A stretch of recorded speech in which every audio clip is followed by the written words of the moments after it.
So Ryan Holiday lays out this provocation that honestly, it just hit me like a ton of bricks the moment I read it. Oh yeah, it is not subtle at all. Right. I mean, he writes, "Don't sin or your life will be hell.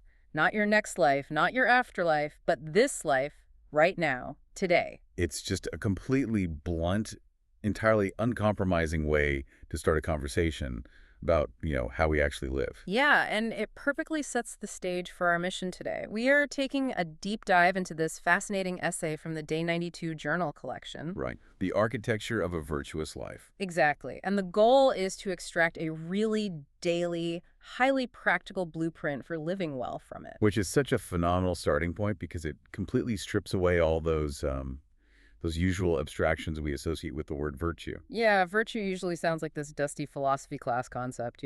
Totally. But the author of the essay pairs Holliday's bluntness with this concept from Stephen Pressfield called the Act One curtain. Oh, I love this part. Yeah, if you think about great cinema, there is always that invisible threshold where the old world ends and the new one begins. Right, like Rocky Balboa signing the contract to fight Apollo Creed. Exactly. Or Captain Miller accepting the orders to take his squad into hostile territory to find Private Ryan. Or Luke Skywalker stepping into the Mos Eisley Cantina. Yes. The moment the threshold is crossed, the gravity just completely shifts. And we are pulling from a massive stack of sources today to see how that threshold operates in our real lives. I mean, we've got Hollywood screenwriting theory, Roman emperors, indigenous oral traditions. Civil rights leaders, the Ten Commandments, it's wild. It is. So whether you are prepping for just a brutal week at work, or maybe you're trying to manage a difficult relationship, or you're just intensely curious about how to build a resilient mind without, drowning in information overload, this deep dive is custom tailored to help you cut through the noise. So Pressfield's point is that the Act One curtain isn't just this narrative device for fiction. It is the exact psychological mechanism of a moral choice. When you face a moment that challenges your integrity, the curtain drops. The old reality where you were just comfortably coasting, it's gone. And you are immediately forced to inhabit the new reality dictated by whatever choice you just made. Okay, let's unpack this, because I think Holiday's quote about, hell today relies entirely on this turnstile effect. What do you mean by turnstile? Well, it's like walking through a one-way turnstile into a new arena. You can't just hang out in the lobby and keep your options open. Yeah, that makes total sense. We have this psychological habit of deferring the consequences of our actions. We tell ourselves that a moral failure is something we'll pay for way down the line. Like a debt we can just keep rolling over. Exactly. We push the reckoning off to some vague future date or an afterlife. What's fascinating here is that we treat character flaws like a mortgage we never have to pay off. But Holiday, channeling the Stoics, is pointing out the absolute fallacy of that delay. The hell he is talking about isn't fire and brimstone waiting for you decades from now. It is the immediate, real-time degradation of your psychological landscape. Wow. The second you compromise your integrity, that compromise seeps into your attention span. It spikes your baseline anxiety. It subtly poisons your relationships. You have to wake up and live inside the architecture of that compromised character today. Which means the curtain is falling constantly. I mean, every single day, multiple times a day. Yeah, it's relentless. So if we have to actively defend this territory to avoid living in that immediate hell, we need to look at what exactly we're defending. Which brings us to the interior life. And the essay brings in Marcus Aurelius here.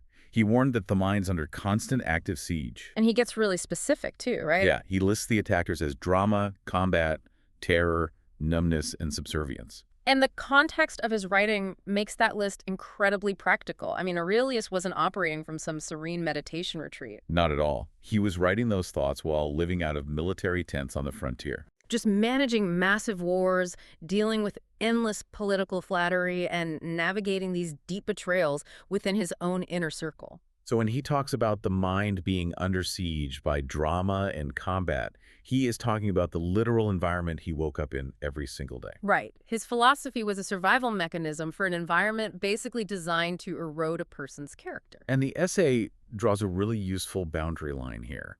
It points out that you cannot control the uninvited guests that arrive at your door. Like the drama, the toxic coworker, the chaotic news cycle, they are absolutely going to show up. But you do not have to invite them in. You don't have to cook them dinner and seat them at the head of the table in your mind. Yeah, that is the line between circumstance and interior command. You have zero control over the noise the world generates, but you have absolute dictatorial control over who gets admission to your mental real estate. Exactly.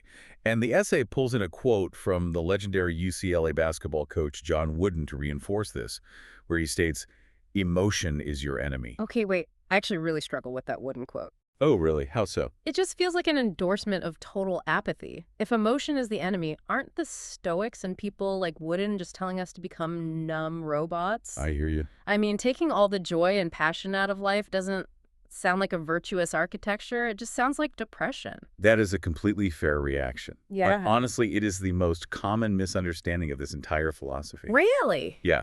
Numbness is actually one of the things Aurelius explicitly listed as an attacker of the mind. So they aren't advocating for numbness. Oh, right. He did list that. Wooden and the Stoics are talking about the difference between experiencing an emotion and being commanded by it. It's not about becoming emotionless. It is about becoming less emotional. Ah, I see. It is using your head to govern your heart. When you let uninvited anger or uninvited panic sit at the table, they take over the steering wheel. So it's really about mental gating. Exactly. And Eleanor Roosevelt actually captures the causality of this perfectly later in the text. She says, I am who I am today because of the choices I made yesterday. It sounds a bit like a motivational poster at first. Right. But when you apply it to this idea of mental gating, it becomes a strict mathematical formula. Every time you choose to reject an uninvited guest, Like choosing not to have a fandom argument with a coworker while you're taking a shower. yes, every time you do that, you are making a micro deposit into your character. You are building the architecture. Yeah. And those choices compound. But of course, recognizing the need for emotional command is one thing, right? Actually having a structural blueprint to enforce it is another. And that's where the essay turns to the Ten Commandments. Yeah, which it frames not as religious dogma to be blindly obeyed, but as one of the oldest structural Act One curtains recorded in Western history. I really appreciate how the text analyzes them structurally, splitting them into vertical and horizontal frameworks. Yeah, so the first four commandments are vertical. They orient the individual towards something higher than the self. Instructions like having no other gods, avoiding idolatry, not taking the name in vain, and keeping the Sabbath. The essay argues these are essentially ancient psychological protections against the ego. They are deeply anti-narcissistic. Yeah. And the Sabbath commandment is probably the clearest example of this mechanism at work. It totally shifts how you view a day off. It is not just an obligation to rest or go to a service or something. No, it is a mandatory ego check. Yeah, it's a mandatory weekly ego death. It is a hard stop, an instruction to physically cease performing, producing, and striving. It forces you to sit there and confront the reality that the universe does not require your constant input to keep functioning. Which is a massive check on human vanity. It really is. And once that vertical ego check is in place, the framework moves to the horizontal. Right, orienting toward others. Exactly. Yeah. The final 6 commandments govern how you interact with everyone else. Don't murder, don't steal, don't commit adultery, don't lie, and don't covet. The inclusion of coveting is particularly brilliant from a psychological standpoint, I think. Because it is the only one that doesn't necessarily require an outward action. Right. You can covet in total silence. Exactly the point. It is entirely internal.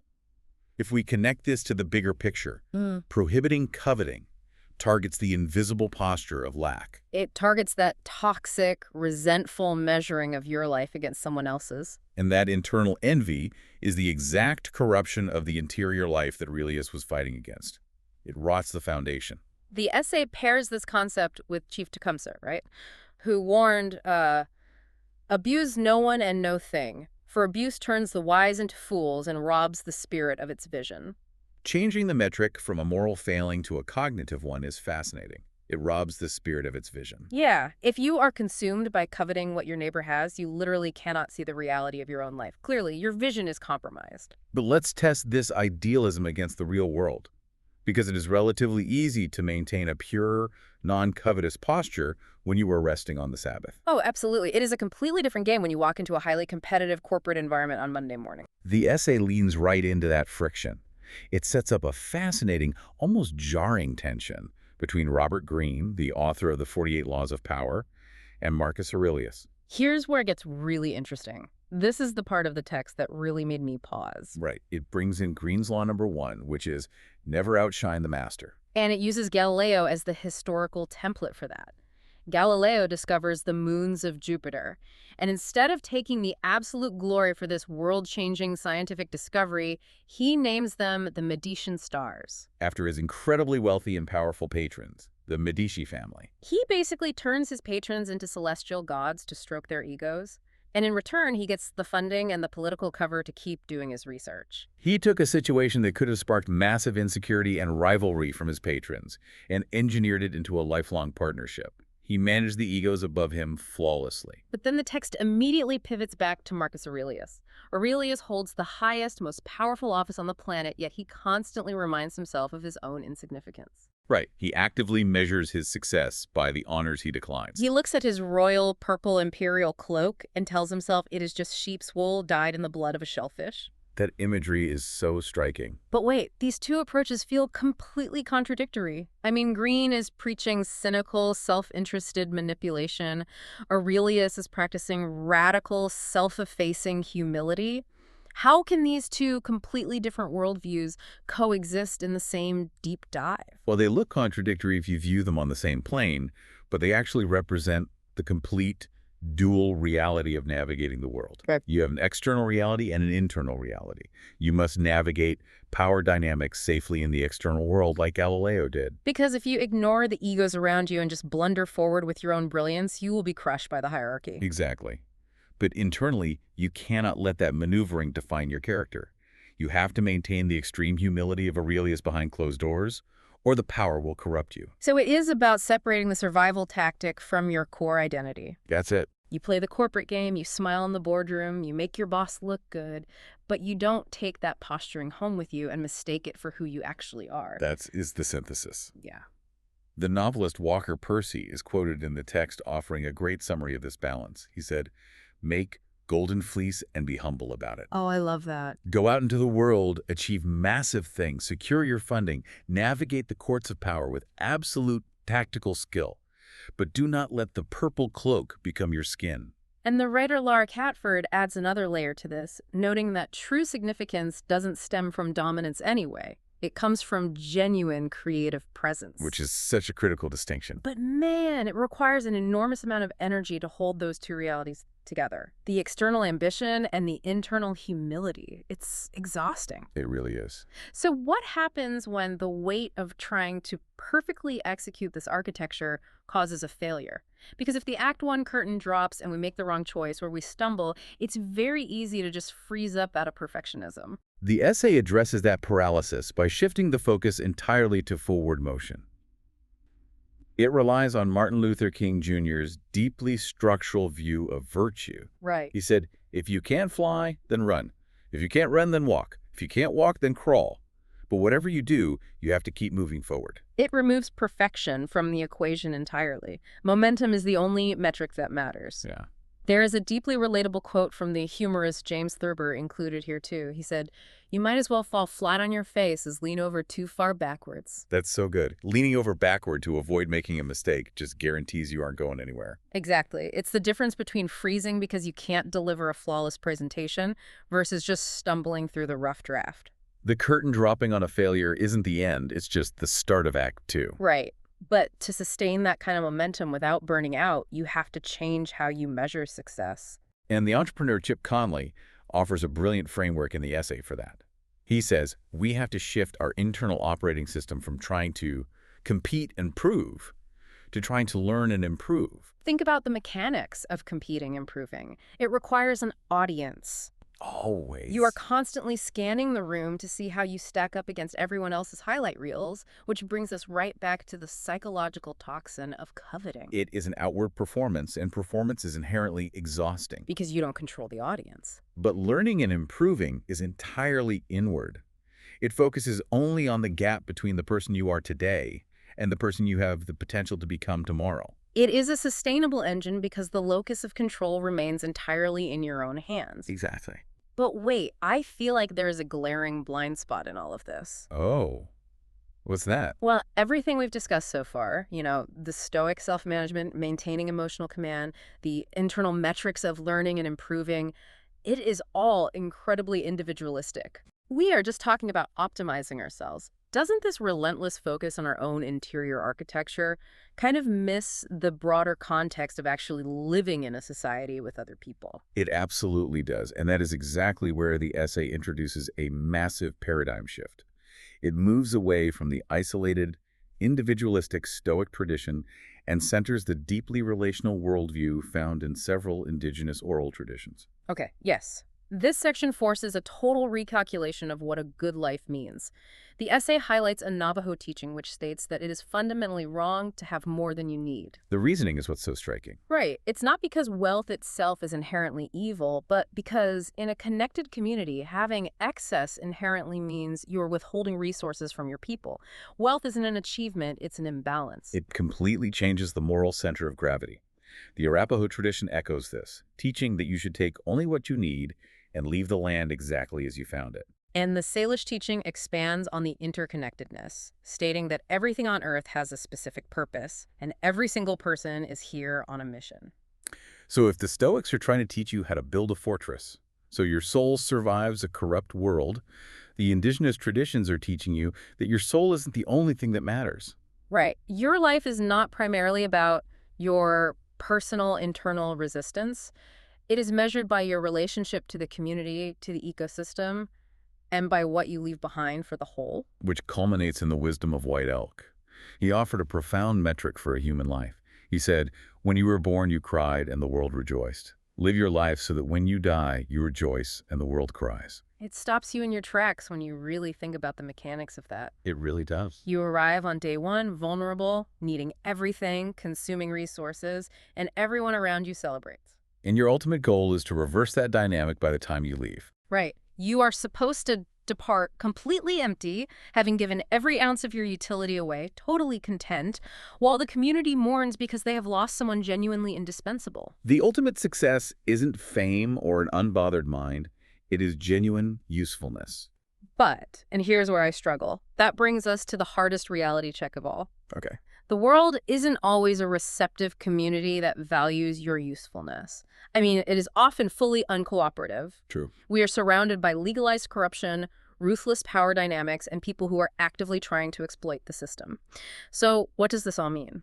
When the world is aggressively awful, is the best revenge really just being a good person? Yeah. Does virtue actually accomplish anything against systemic bullies? This raises an important question, and it's basically the defining question of moral philosophy. The essay tackles it by looking at how the Stoics operated when they were forced to engage with pure corruption. Well, we have to remember, men like Seneca, who served in the horrific, murderous court of the Emperor Nero, or Cato, who gave his life resisting the collapse of the Roman Republic into a dictatorship. Oh, right.